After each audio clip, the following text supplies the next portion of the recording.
सबसे पहले इसमें जानना है कि इंटरमीडियरीज करते क्या है। इंटरमीडियरीज बड़े सारे हैं। इन सारे के सारे इंटरमीडियरीज जो भी है, इनके कुछ वर्क है, जिनके वर्क क्या क्या है वो सुनिए। इनका मेजर वर्क है इशूअर और इन्वेस्टर, इन दोनों के बीच में चेन का काम करना। चेन का काम करने का मतलब क्या हुआ? उन दोनों को मिलाने का काम करना, ठीक वैसे ही जैसे प्रॉपर्टी डीलर करते हैं। प्रॉपर्टी डीलर का मकान, दुकान या जमीन नहीं होता है।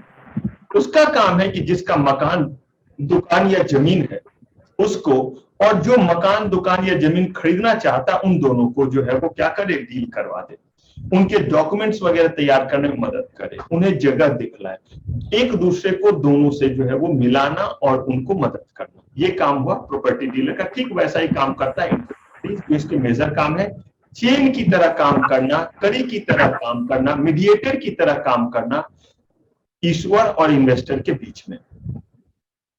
दूसरा काम इसका जो है वो सुनिए, फैसिलिटेट करना, हेल्प करना, एडवाइस देना, यानी कि एडवाइजरी इन नेचर वर्क है। किसको? इन्वेस्टर को। और तीसरा है एडवाइजरी और फैसिलिटेटर का काम करना, किसके लिए? ईश्वर के लिए। तो देखिए इनका काम एक हुआ दोनों के बीच में चेन का काम करना, इन्वेस्टर और ईश्वर के बीच में। एक काम हुआ ईश्वर को जो है वो एडवाइस देना, ईश्वर को कंसल्टेंसी देना, ईश्वर को जो है वो फैसिलिटेट करना कि कौन सा इशू किया जाए, किस तरह से इशू किया जाए। तीसरा काम हो गया इन्वेस्टर। इन्वेस्टर कहां पैसा लगाए, किस तरीके से लगाए, कब लगाए, कब एग्जिट करे। तो इन तीनों काम जो है, ये तीनों काम है इंटरमीडियरीज के। हर इंटरमीडियरीज हर तरह का काम नहीं करता है। कुछ इंटरमीडियरीज का काम है फैसिलिटेट करना, एडवाइस देना, हेल्प करना, कंसल्टेंसी देना। किसको? कंपनी को, यानी कि ईश्वर को। कुछ इंटरमीडियरीज का काम है इन्वेस्टर को एडवाइस देना, इन्वेस्टर्स को फैसिलिटेट करना, इन्वेस्टर को गाइड करना, उनको बताना कहां पैसे लगाए, किस तरीके से लगाए। और ये हुआ दूसरा। और कुछ इंटरमीडियरीज का काम है कि इन दोनों के बीच में जो है वो डील हो जाए, कंपनी के पैसे जो है, लोगों के पैसे कंपनी तक पहुंच जाए, और कंपनी जो इंस्ट्रूमेंट इशू की है वो इंस्ट्रूमेंट जो है वो किन तक पहुंच जाए? इन्वेस्टर तक। ये तीन तरह के जो है वो काम के लिए अलग अलग इन्वेस्टर है। सारे इन्वेस्टर सारे काम नहीं करते हैं। कुछ सारे इंटरमीडियरीज, अगर कोई इंटरमीडियरीज बनना चाहता है तो एमी कोई मुंह उठा के नहीं चलाएगा। कौन सा काम उसे करना है, जिस कैपेसिटी में वो इंटरमीडियरीज का सर्टिफिकेट चाहता है, जिस तरह का इंटरमीडियरीज वो बनना चाहता है, उस तरह के चीज के लिए सारे कंडीशंस को फुलफिल करे, एलिजिबिलिटी क्राइटेरिया को फुलफिल करे, जो एलिजिबिलिटी क्राइटेरिया उसके लिए दिया हुआ है, जो कंप्लायंसेस उसके लिए दिया हुआ है उनको फुलफिल करे, तो जाकर के सेबी उन्हें उस तरह के इंटरमीडियरीज बनने का परमिशन देगी। ये जो आपका चैप्टर है, अगर सही में बोले तो इसको पढ़ने की रिक्वायरमेंट नहीं है। क्यों नहीं है? अगर ये छोड़ दिया जाए तो over the period of time ये ऑटोमेटिकली आपको लर्न हो जाएगा। लेकिन अगर इस पॉइंट पे इंटरमीडियरीज के बारे में बताया नहीं जाएगा तो अगर एकाएक कहीं पे आएगा, जो कि आपका थ्रू आउट द चैप्टर्स बहुत बार आएगा। तो इंटरमीडियरीज का काम क्या क्या है ये आपको रटने की जरूरत कहीं नहीं पड़ेगी। अभी मैं थोड़ा सा बताऊंगा, लेकिन ऑटोमेटिकली जब आप पढ़ेंगे पूरा चीज बढ़ता चला जाएगा। कभी आप पब्लिक इशू पढ़ेंगे, वहां पे और ज्यादा मर्चेंट बैंकर के बारे में सुनेंगे, अंडरराइटर का, ऑटोमेटिकली आपके ऐड ऑन होते जाएंगे उनके काम, कि हाँ ये काम भी तो इनका है, ये काम भी तो इनका है, ये काम भी तो इनका है। दूसरा एस्पेक्ट हो गया इंटरमीडियरीज को पढ़ने का कि उनके लिए क्या एलिजिबिलिटी क्राइटेरिया रखा गया है। क्या कोई भी जो है आएगा और किसी तरह का इंटरमीडियरीज बन जाएगा? तो सेबी ने कहा कि नहीं, कहीं ऐसा ना हो, ये जो है वो कंपनी के साथ मिलकर के फ्रॉड कर ले, या इन्वेस्टर के साथ फ्रॉड कर ले, या इन्वेस्टर को गलत सजेशन दे, कहीं बीच में मैल प्रैक्टिसेस ना हो। इसको चेक और बैलेंस करने के लिए क्या किया, सेबी ने जो है वो हर इंटरमीडियरीज के लिए जो है वो रेगुलेशन बना दिया। क्या बना दिया? रेगुलेशन। हर एक इंटरमीडियरीज के लिए सेपरेट रेगुलेशन, और उस रेगुलेशन में लिख दिया एलिजिबिलिटी क्राइटेरिया कि अगर आप मर्चेंट बैंकर बनना चाहते हैं, सेबी मर्चेंट बैंकर रेगुलेशन के कंप्लायंसेस आपको करने पड़ेंगे, उसमें एलिजिबिलिटी क्राइटेरिया उसको फुलफिल कीजिए। तो इस तरह से आपके कोर्स में इंटरमीडिएरीज तो बहुत सारे मैंने आपको कहा, आपके कोर्स में जो इंटरमीडिएरीज है उनके नाम यहां पे लिखे हुए हैं। इतने सारे इंटरमीडिएरीज के बारे में आपको जानना है, लेकिन याद रखिए इतना ही इंटरमीडिएरीज नहीं है। जैसे मैंने आपको बताया कैपिटल मार्केट इंस्ट्रूमेंट, मैंने आपको बोला था कि क्या मैंने सारे कैपिटल मार्केट इंस्ट्रूमेंट आपको पढ़ा दिए? नो, बताया ही था आपको कि नहीं पढ़ा सकता, क्योंकि सिर्फ कैपिटल मार्केट इंस्ट्रूमेंट ही पूरे पढ़ाने लगूं तो आपकी सारी क्लास खत्म हो जाएगी, क्योंकि ये सैकड़ों की संख्या में है। They are hundreds in number, सैकड़ों, एक नहीं, हंड्रेड्स इन नंबर। तो आपके लिए जो था वो पढ़ा। वैसे ही इंटरमीडिएरीज भी बड़े सारे हैं, जितने भी इंटरमीडिएरीज हैं उन सारे इंटरमीडिएरीज के लिए सेबी ने क्या बनाया? रेगुलेशन, जिसमें बातों को बताया कि अगर आप ये वाला एलिजिबिलिटी क्राइटेरिया, चाहे पैसे को लेकर के कि कितना आपका नेटवर्थ होना चाहिए, कैसे लोगों को आप अपने भीतर इंप्लॉय करेंगे, कैसे जो है वो आप अपना भी ऑडिट करेंगे और हम तक रिपोर्ट करेंगे, ये सारा चीज उनके लिए बताया।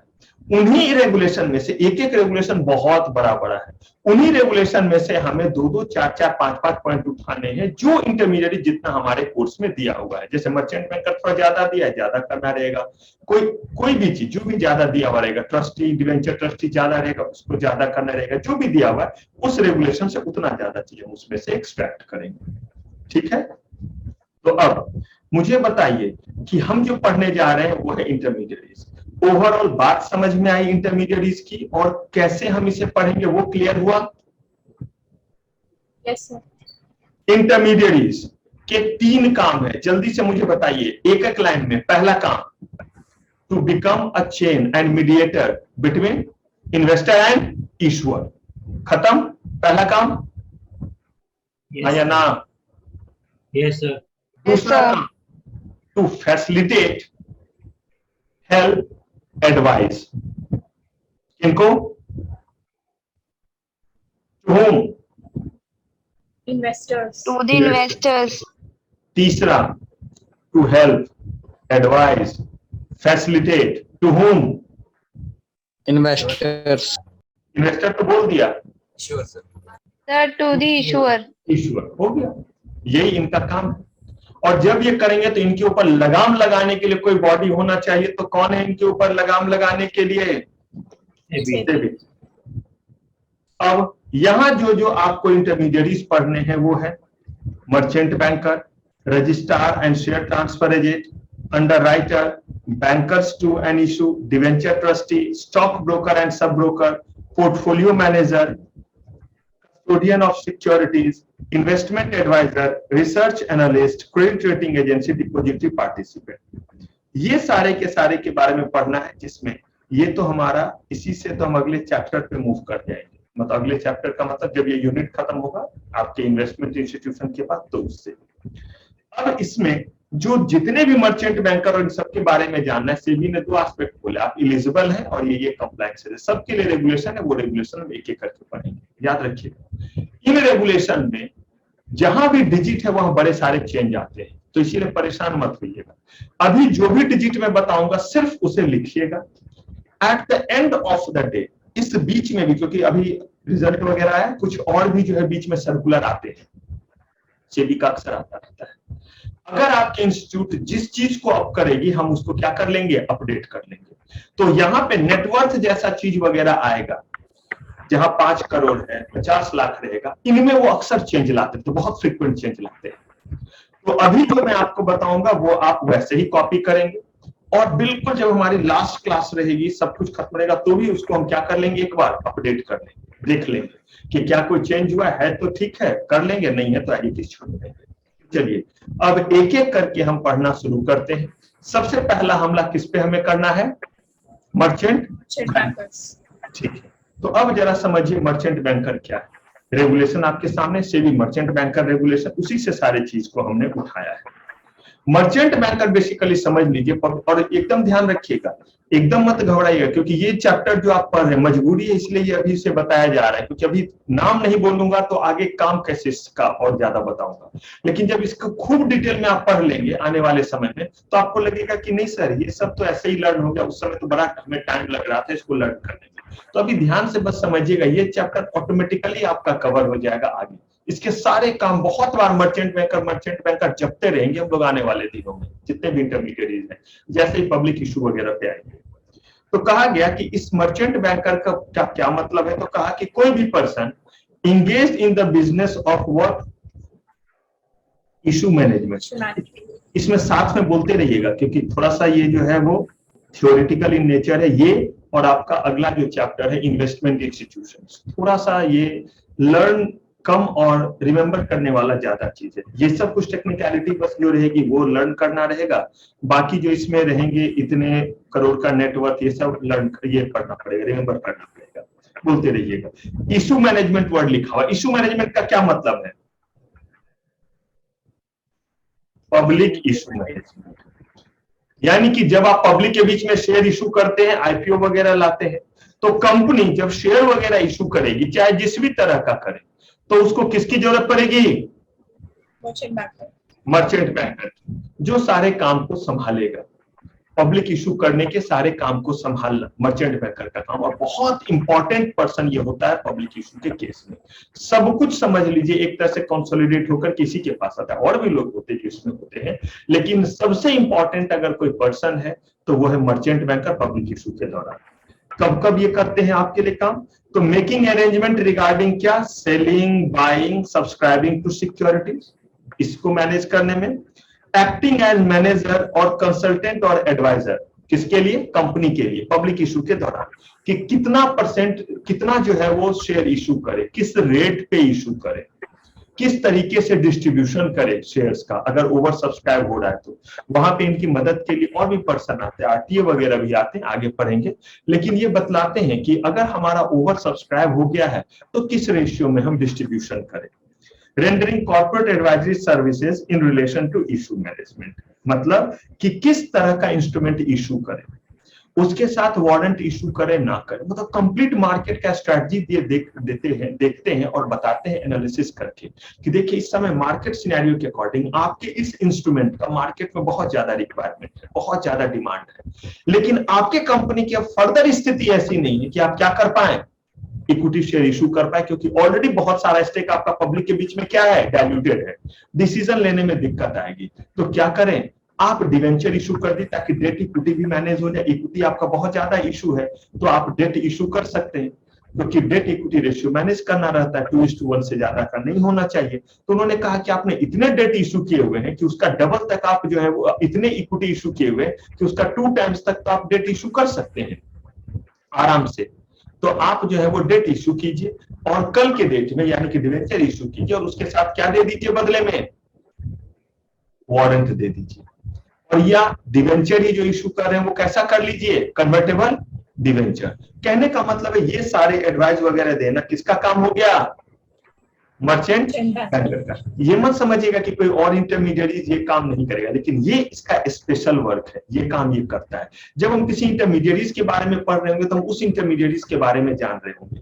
इस बात से कंफ्यूजन नहीं कि सर ये काम तो आरटीए भी कर रहा है, ठीक है वो भी कर रहा है, वो भी पब्लिक इशू में मदद करता है, लेकिन जब हमसे पूछा जाएगा कि मर्चेंट बैंकर पे शॉर्ट नोट्स लिखने, तो इसीलिए वो पॉइंट नहीं लिखेंगे क्योंकि इस पॉइंट को उसको कोई और भी उस काम को करता है, इसलिए छोड़ देंगे, या वो लिखेंगे एग्जाम में,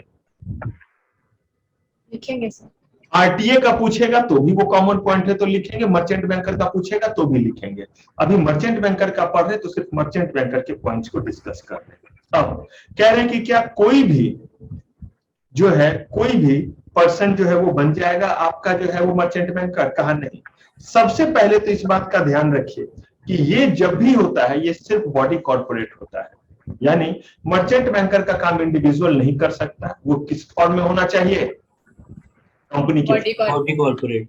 और कंपनी के केस में मुझे एक चीज बताइए, आपने सुना है कहीं कि कंपनी इनकॉर्पोरेट करने के लिए नेटवर्थ 5 करोड़ का चाहिए, ऐसा कोई क्राइटेरिया है?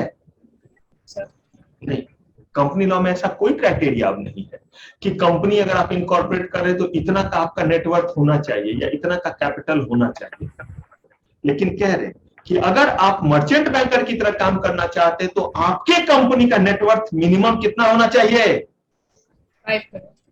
5 करोड़ होना चाहिए। मिनिमम नेटवर्थ कितना, 5 करोड़। नेटवर्थ जो है वो आपने पढ़ा होगा बड़े सारे जगह में अकाउंट में। अलग अलग जगहों पे नेटवर्थ अलग अलग तरह से कैलकुलेट होता है। इन जनरल नेटवर्थ का जो कैलकुलेशन होता है वो होता है आपके paid up capital plus all reserves and surplus minus liability including contingent liability. ये मेरा पार्ट नहीं है, बस मैं आपसे ऐसे ही डिस्कस कर रहा हूं क्योंकि आप खुद अकाउंट में एक्सपर्ट होंगे, आप लोग बीकॉम वगैरह किए हुए, मैं तो साइंस ग्रेजुएट हूं।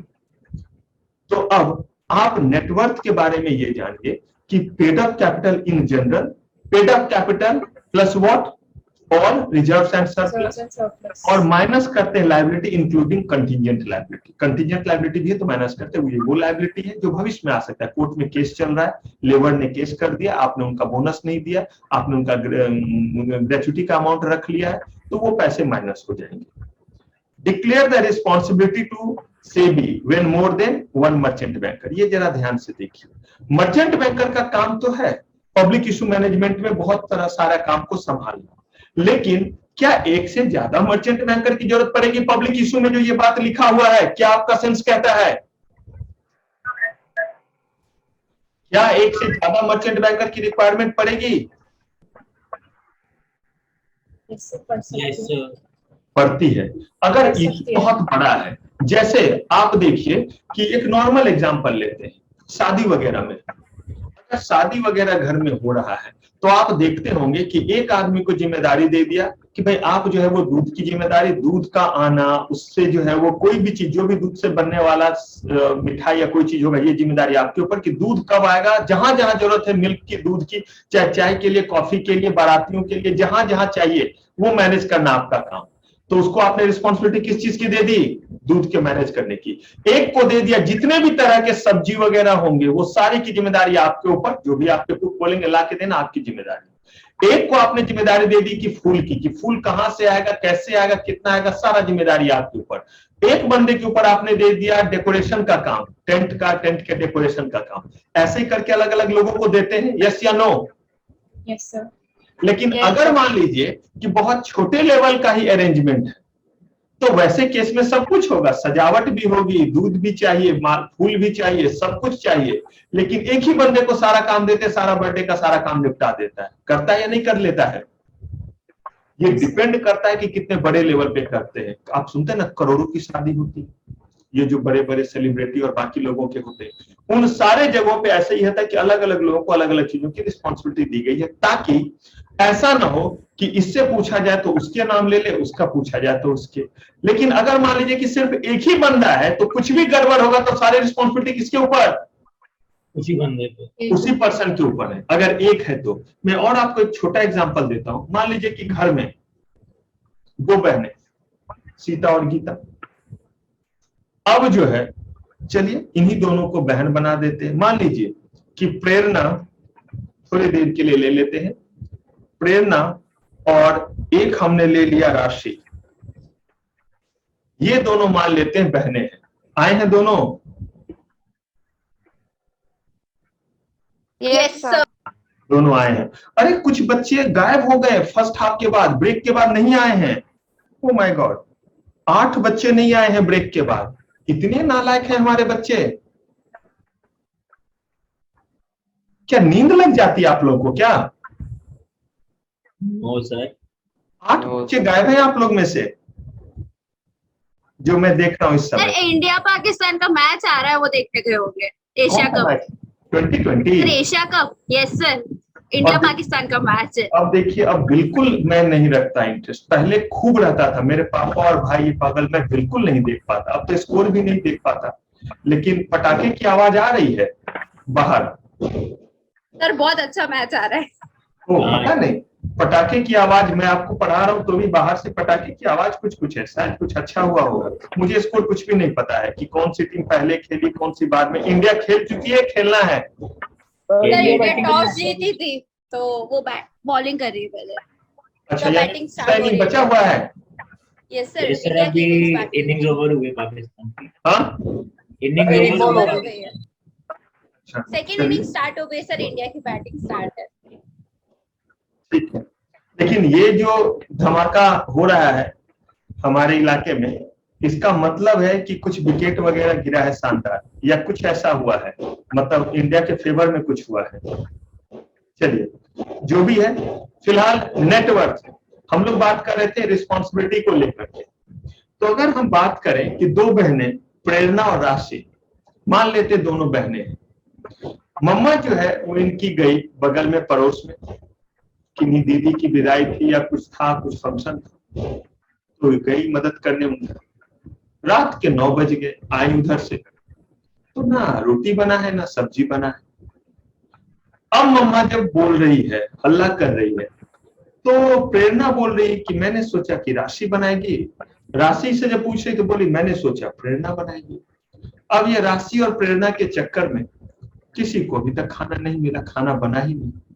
तब मम्मा ने जो है वो दोनों को बैठाया और समझाया कि देख भाई प्रेरणा, अगर मैं कहीं बाहर जाऊं और 8 बजे रात तक ना आऊं तो तेरा काम है रोटी बनाने का। और राशि को बोला देखो भाई राशि, अगर मैं नहीं आई 8 बजे तक तो तेरा काम है सब्जी बनाने का। क्या क्लियर उन्होंने? किसी दिन वो फिर गई और वापस आई। अब रात के 9 बज रहे हैं और रोटी जो है वो नहीं बना हुआ है, तो बेलन किस पे चलेगा? प्रेरणा पे। प्रेरणा पे। अब जो है रोटी तो बना हुआ है, सब्जी नहीं बना हुआ है, तो करछुल किस पे चलेगा? सर मेरे पे। राशि पे चलेगा। अब इसका मतलब है कि रिस्पॉन्सिबिलिटी जो है वो दोनों का इसलिए बता दिया गया ताकि अगर नॉन कंप्लायंस हो तो किसका गिरेबान पकड़ना है बताया जा सके। लेकिन अगर मान लीजिए कि घर में ये दो बहनें नहीं है, एक ही बहन है, मान लीजिए प्रेरणा अकेली बहन, अब ऐसे केस में रोटी भी इन्हीं का काम बनाना और सब्जी भी। अब दोनों में से जो भी चीज नहीं बना हुआ है, बेलन और कलछुल दोनों सिर्फ किन पे चलेगा? प्रेरणा पे, क्योंकि वो अकेली है। ऐसे केस में क्या मम्मा को बैठ करके स्टेटमेंट देना पड़ेगा कि तेरा काम ये और तेरा काम ये? No sir. नो। तो वैसे ही जब मर्चेंट बैंकर जो एक से ज्यादा होंगे तो वैसे केस में बताया जाए कि आपका काम ऑफर डॉक्यूमेंट के चीजों को संभालना, आपका काम है कि कौन कौन से और लोग होंगे, कहां कहां जो है हमारा जो है वो कलेक्शन सेंटर होगा, किस किस जगह लोग आकर के क्या कर सकते हैं, अपना एप्लीकेशन डिपोजिट कर सकते हैं, सबका काम क्या कर दिया जाएगा? बांट दिया जाएगा। अब अगर ऑफर डॉक्यूमेंट वगैरह में कुछ गड़बड़ हुई या उनके समय पे शेयर्स नहीं दिए गए, जिनका जो जो काम बटा हुआ था अगर नहीं हुआ, तो सेबी के नॉन कंप्लायंस का जो है वो डंडा रिलेटिवली उन मर्चेंट बैंकर पे बजेगा या नहीं बजेगा? Yes Yes, sir. अब जब एक से ज्यादा मर्चेंट बैंकर होंगे तो उसी में से एक को मुखिया बना दिया जाएगा, मतलब लीड मर्चेंट बैंकर कह देते हैं, और सबका जो है वो रोल और रिस्पॉन्सिबिलिटी क्या कर दिया जाएगा? डिवाइड, डिस्ट्रीब्यूट कर दिया जाएगा। क्लियर है ये बात? Yes sir. Yes sir. अब देखिए जरा, it is necessary for an issuer to merchant banker. Merchant banker को अपॉइंट करना इन सिचुएशन में कंपलसरी है। कब कब? Managing of public issue of securities. क्या आप इशू करने जा रहे हैं? पब्लिक इशू, तो मर्चेंट बैंकर को अपॉइंट करना क्या है? जरूरी है। Underwriting connected with the aforesaid public management business, यानी कि अगर कोई अंडरराइटिंग एग्रीमेंट कर रहे हैं, अंडरराइटिंग एग्रीमेंट का मतलब होता है कि आपको वो एश्योर कर रहे हैं कि इतने % तक का जो है हम क्या करा देंगे? इशू करवा देंगे। तो ऐसे केस में नेसेसरी है क्या अपॉइंट किया जाना? मर्चेंट बैंकर को। मैनेजिंग, एडवाइजिंग, कौन सा चीज? और international offering of debt, ADR, GDR पढ़ लिया अब हमने, ये इंस्ट्रूमेंट जान रहे हैं। अगर आप एडीआर, जीडीआर किसी भी तरह का, चाहे डेट करें या क्या करें, equity, bond, instrument, FCCB, FCEB, तो it is compulsory to appoint what? Merchant banker, क्योंकि उनको सारे रूल रेगुलेशन पता है। Private placement of securities. Private placement का मतलब होता है जब आप अपने शेयर्स, अपने इंस्ट्रूमेंट पब्लिक के बीच में नहीं देकर के गिने चुने लोगों के बीच में देते हैं। पढ़ाऊंगा बहुत डिटेल में, जब आपको पब्लिक इशू पढ़ाऊंगा सब ये सब होगा, ये सब इशू मैनेजमेंट का पार्ट है। तो प्राइवेट प्लेसमेंट का मतलब हुआ कि आप पब्लिक के बीच में नहीं देकर के, पब्लिक एट लार्ज को नहीं देकर के, बल्कि क्या कर रहे हैं? स्पेसिफाइड, गिने चुने लोगों के बीच में दे रहे हैं। प्राइमरी और satellite dealership of government securities. इसका मतलब हुआ कि गवर्नमेंट के भी जो सिक्योरिटीज जो है उनका अगर डिस्ट्रीब्यूशन हो रहा है, या तो पहली बार हो रहा है या फिर अलग अलग जगह पे जो उनके वेंडर हैं उनके थ्रू आप पहुंचा रहे हैं किन चीजों को, गवर्नमेंट के सिक्योरिटीज को, यानी कि उसका डिस्ट्रीब्यूशन कर रहे हैं। गवर्नमेंट ने जो सिक्योरिटी इशू किया है, या तो उस सिक्योरिटीज को आप इशू करने में मदद कर रहे हैं, या उसको डिस्ट्रीब्यूट करने में अलग अलग डीलर जो देश के अलग अलग कोने में है उन जगहों पे उनको पहुंचा रहे हैं, तो अपॉइंट करेंगे। Corporate advisory services related to what, securities market. अगर टेक ओवर कर रहे हैं, एक्विजिशन एंड डिसइन्वेस्टमेंट कर रहे हैं, तो भी मर्चेंट बैंकर को अपॉइंट करेंगे। यहाँ पे टेक ओवर के केस में तो पढ़ाऊंगा, टेक ओवर मुझे पढ़ाना है, तो वहां देखिएगा मर्चेंट बैंकर के क्या क्या निकल करके आते हैं काम।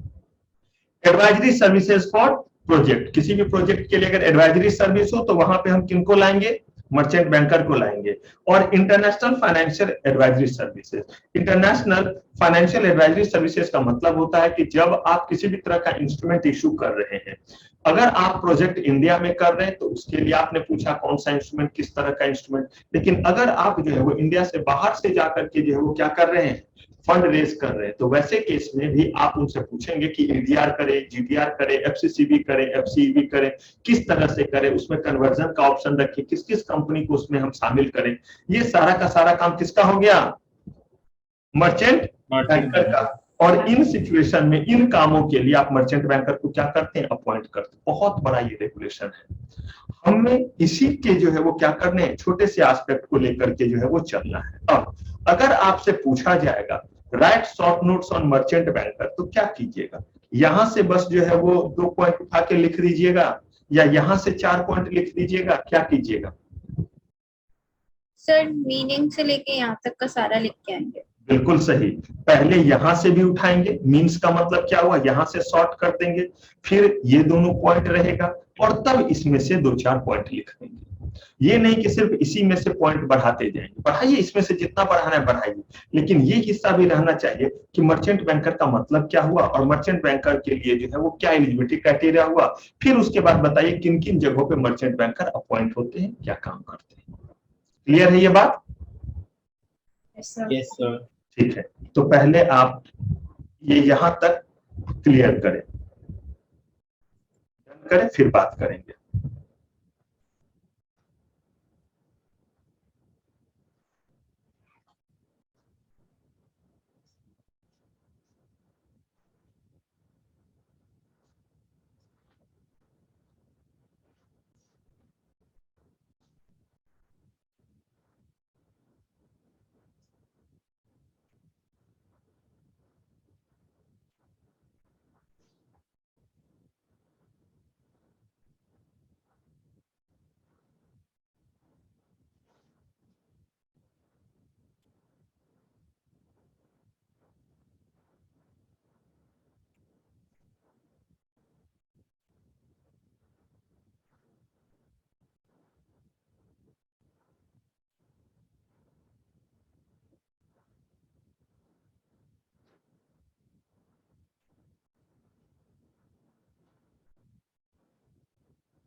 Answer Sudden. Sir sir done. बस एक मिनट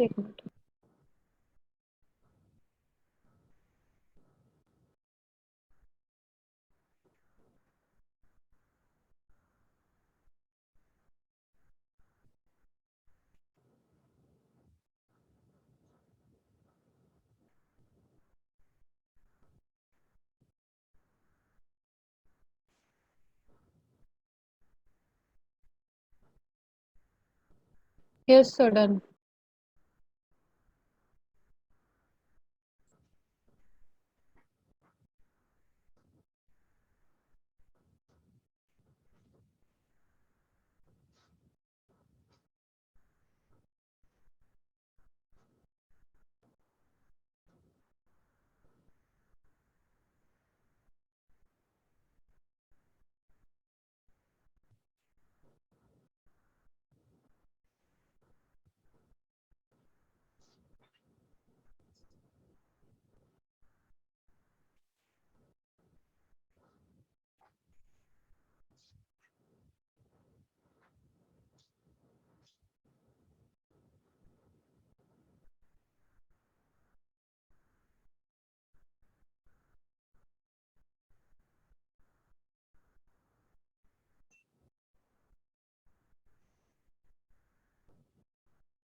डन है? Yes sir Yes, sir. No sir no sir करके जरूर बताएं।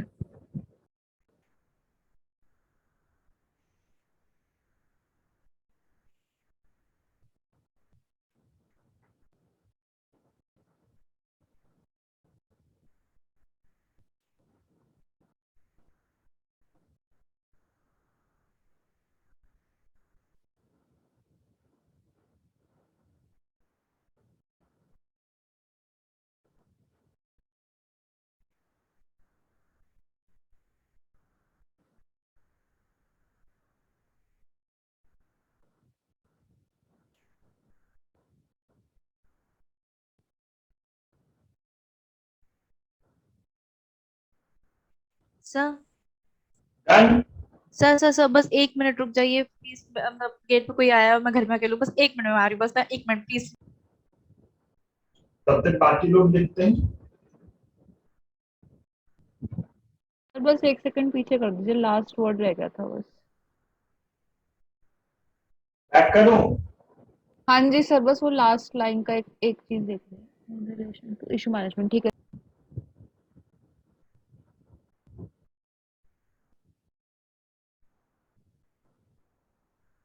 ठीक है सर थैंक यू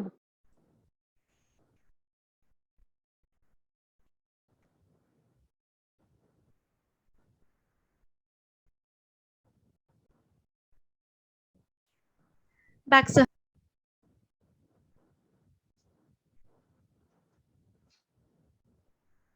नेक्स्ट लिखिए। कर दिया मैंने। ये लिख लिया है? बस फिफ्थ पॉइंट नहीं सर, बस 1 minute.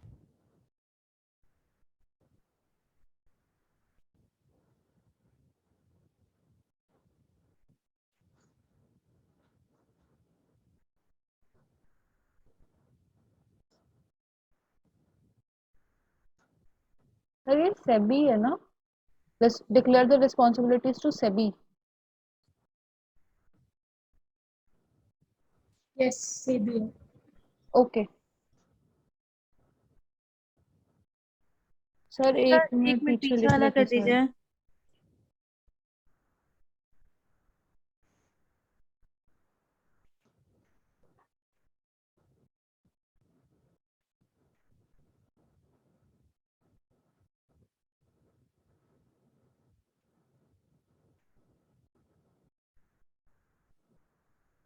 Okay sir.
Sir, done.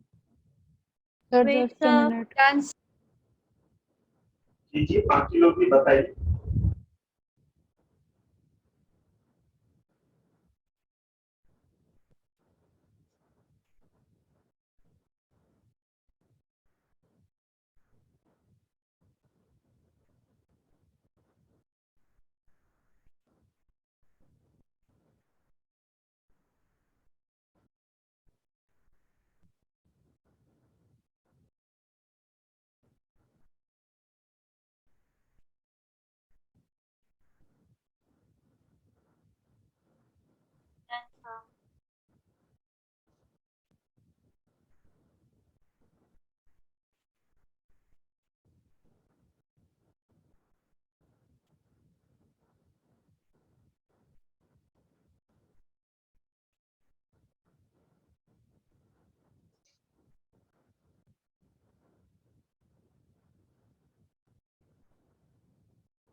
Done, sir.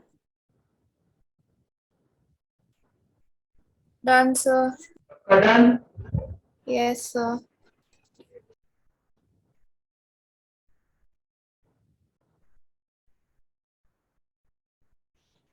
अब देखिए, हमने शुरू किया है पढ़ना इंटरमीडिएरीज के बारे में। इंटरमीडिएरीज का हमने जो है यहाँ पे पूरा का पूरा जो है वो लिस्ट दिखाया आपको। इस लिस्ट में हम लोगों ने पढ़ लिया मर्चेंट बैंकर। अब हमारा अगला पड़ाव है registrar and share transfer agent. दो चीज इसमें छुपा हुआ है, एक है रजिस्ट्रार, एक है शेयर ट्रांसफर एजेंट। तो एक ही पर्सन, एक ही जो है वो बेसिकली ऑथोरिटी यानी कि आरटीए बनना अगर किसी को है, तो क्या वो आधे काम को कर सकता है? क्या सिर्फ वो रजिस्ट्रार टू इशू बन सकता है, या वो रजिस्ट्रार टू इशू की जगह शेयर ट्रांसफर एजेंट बन सकता है, या दोनों का वो लाइसेंस ले सकता है? अगर वो एक कैपेसिटी में काम करेगा तो वैसे केस में उसके ऊपर क्या कंप्लायंसेस और क्या उसका नेटवर्थ होना चाहिए?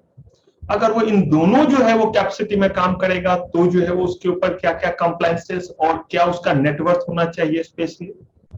और आरटीए बेसिकली करता क्या है? जैसे मर्चेंट बैंकर का काम हमने समझा, वैसे ही आरटीए जो है वो पब्लिक इशू में या सिक्योरिटीज मार्केट में क्या काम करता है? इंटरमीडिएरीज है, तो क्या ये दोनों के बीच चेन का काम करता है?